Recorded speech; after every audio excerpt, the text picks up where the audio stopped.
we kennen natuurlijk de Emmys, de Grammys, de Oscars en noem maar op en de Nobelprijzen.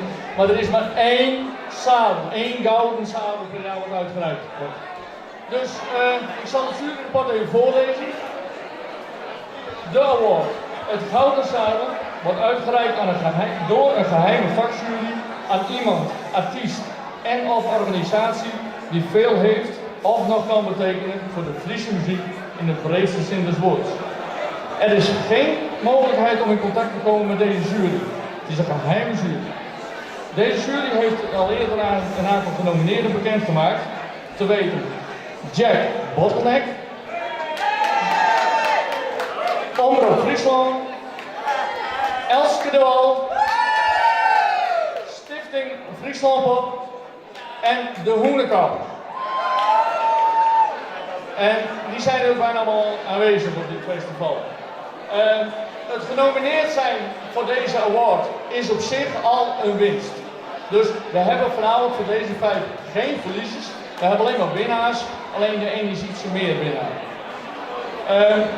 De eerdere winnaars die we hadden de afgelopen jaren, dat was Iris Kroes, Maris de Boer, Willem de Vries en Jacob Haarsma. Dus wie mag nou na die 4 personen als 5e instantie, groep, stichting, zanger, zangeres, groep, noem maar op, deze mensen opvolgen.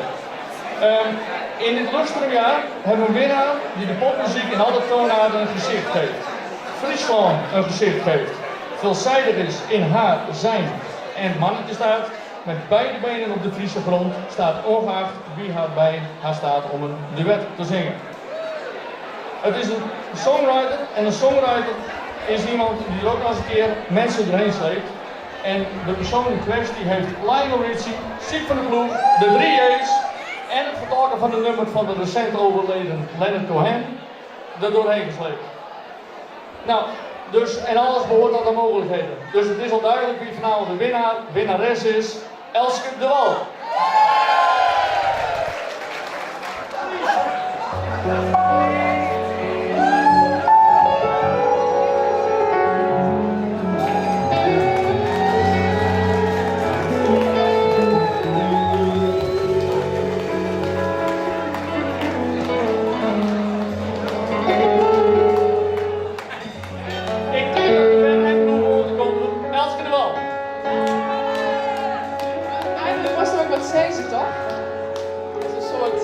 Oscar-moment.